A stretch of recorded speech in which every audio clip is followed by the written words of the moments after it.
Assalamualaikum warahmatullahi wabarakatuh. Perkenalkan kami dari kelompok 3 ingin membahas tentang bab 5 telah kritik tentang ilmu.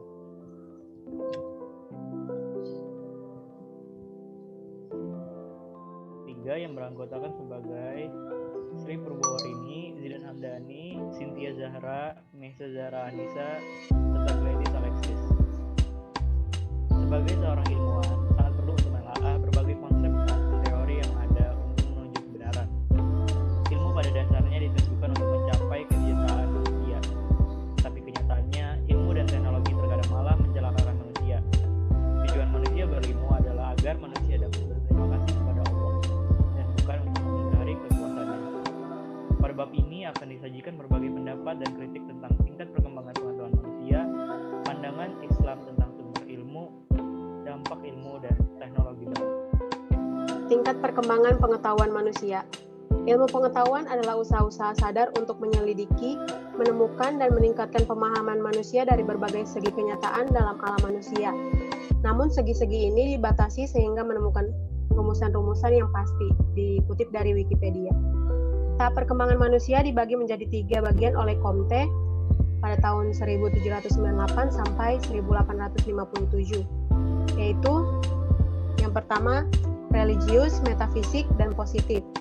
Dalam tahap pertama yaitu religius, di mana ilmu merupakan deduksi atau penjabaran dari ajaran religi.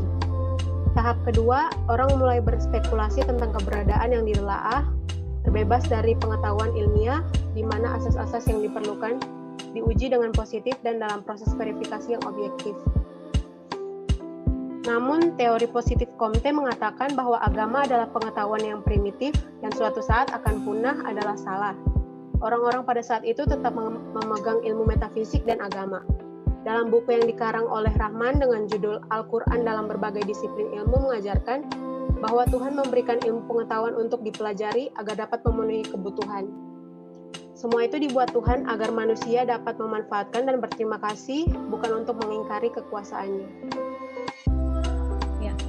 Selanjutnya untuk dampak ilmu dan teknologi barat, banyak rasio dan panca indera jauh dari wahyu dan tuntutan ilahi. Meskipun telah menghasilkan teknologi yang bermanfaat bagi manusia, barat modern telah juga melahirkan berbagai macam bencana bagi kehidupan, kemanusiaan, alam, maupun etika. Akibat adanya paham materialisme dan juga merkantilisme seperti penjajah dan kolonialisasi, perbudakan dan eksploitasi terus terjadi di muka bumi yang mengakibatkan jutaan nyawa itu melayang. Dalam bukunya Harun Yahya yaitu The Disaster Darwinism Brought to Humanity telah menggambarkan berbagai macam bencana kemanusiaan yang diakibatkan Darwinisme, diantaranya berupa rasisme dan kolonialisme. Bahkan menurut Marvin Perry, perbedaan Barat adalah sebuah peradaban besar, tapi sekaligus sebuah drama yang tragis, a tragic drama. Perbedaan ini penuh kontradiksi. Satu sisi ia memberi sumbangan besar bagi kemajuan ilmu pengetahuan dan teknologi yang membuat berbagai kemudahan fasilitas hidup, akan tetapi di sisi lain perbedaan ini memberikan kontribusi yang tidak kecil kepada penghancuran alam semesta.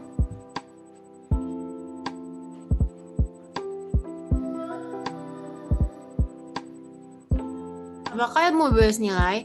Berdiskusi tentang apakah ilmu bebas nilai atau tidak merupakan perdebatan yang sudah berlangsung lama. Menurut Auguste Comte, ilmuwan yang dijuluki sebagai bapak sosiologi modern, Comte mengenalkan aliran paham positivisme dalam sains. Positivisme memiliki ciri bahwa ilmu pengetahuan dipandang bebas nilai, netral, atau objektif. Lain adalah paham mekanisme yang mengatakan bahwa semua gejala alam dapat dijelaskan dengan mekanikal determinis seperti layaknya sebuah mesin. Mulai di abad 20, paham positivisme sangatlah mendominasi. Positivisme pun mulai dilembagakan di institusi pendidikan dan dijadikan doktrin di berbagai ilmu, tetapi tetap berpegang pada prinsip bebas nilai atau objektif. Selain masalah ilmu bebas nilai atau tidak bebas nilai, muncul istilah objektif dalam dunia sains modern. Maksudnya adalah objek fisik yang teliti, jelas. Jika tidak jelas atau tidak fisik, itu tidak bisa dikatakan objek fisik. Ilmu pengetahuan harus berupa fakta empiris yang dapat diindra oleh subjek peneliti. Jika hal itu tidak dapat diindra oleh manusia, tidak dapat dikatakan sebagai ilmu pengetahuan termasuk yang menyangkut metafisika. Teori dan metode ilmiah dibangun dengan suatu pandangan bahwa sains itu empiris, objektif, dan logis, sehingga dengan begitu bersifat netral. Epistemologi Barat dan Timur. Epistemologi dapat didefinisikan sebagai cabang filsafat yang mempelajari asal mula atau sumber, struktur, metode, dan validitas pengetahuan. Epistemologi Barat kajiannya didasarkan pada praduga-praduga, sedangkan epistemologi Timur didasarkan pada kajian metafisika. Pendekatan epistemologi yang digunakan oleh filosof Barat juga berbeda dengan pendekatan epistemologi yang digunakan oleh filosof Timur.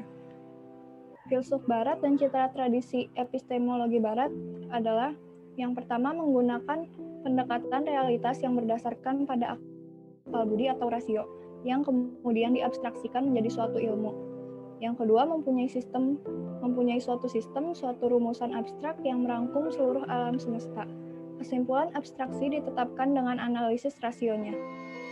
Yang ketiga, lebih memusatkan perhatian pada kemampuan akal budi dalam menganalisis data empiris dan dirumuskan dalam bahasa yang efisien dan efektif. Kemudian filsuf Timur dan citra tradisi epistemologi Timur. Yang pertama, pikiran Timur banyak disampaikan sebagai bentuk ungkapan hati dan perasaan atau intuisi, serta mengungkapkan pemikirannya dalam bentuk tradisi simbol. Yang kedua, menggunakan pendekatan secara holistik dalam mencari dan memperoleh pengetahuan. Pengetahuan yang diperoleh manusia bisa langsung tanpa media, tetapi juga bisa tidak langsung dengan menggunakan alat atau simbol. Yang ketiga, lebih meletakkan tujuan pengetahuannya pada kebijaksanaan hidup. Pengetahuan intelektual saja tidak akan mampu membuat seseorang menghayati hidupnya lebih baik. Akibatnya di Timur kurang ada spesialisasi pengetahuan seperti di Barat. Kemudian dua pergolakan kultural yaitu Buddhisme dan Islam. Buddhisme di India tahun 200 sebelum Masehi sampai 300 sebelum Masehi pada zaman Weda kuno yang berisi mantra keagamaan yang bertujuan memuji dewa. Periode antara Weda dan Buddhisme disebut Jainisme atau agama pengikut Jina. Jina adalah orang yang sudah mendapat kemenangan rohani. Kebudayaan Islam berasal dari agama Islam yang lebih bersifat subjektif dan metafisik, sedangkan kebudayaan Barat lebih bersifat sains dan rasio. Walaupun kebudayaan Islam dan Barat memiliki landasan yang berbeda, namun demikian masih dalam satu ikatan yang sama sebagai manusia. Kebudayaan Islam atas dasar rohani yang mengajak manusia untuk menyadari hubungan dengan alam. Iman mengajak mendidik dan melatih diri manusia atau hatinya untuk kebaikan. Iman intelektual merupakan renungan tentang Allah SWT, mengembangkan ilmu dalam tanpa batas, yakni akan kelemahannya, dan dibantu dengan kesadaran akan alam yang dibantu kekuatan di atas panca indera. Rasa manusia yang menyadari wujud yang maha tinggi, yang maha pencipta akan melahirkan kesadaran bahwa manusia akan kembali kepadanya.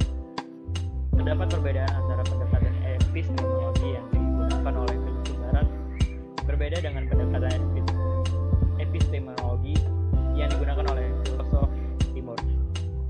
Ilmu itu terikat oleh nilai dan tidak netral, dan penuh dengan ketertarikan subjektif.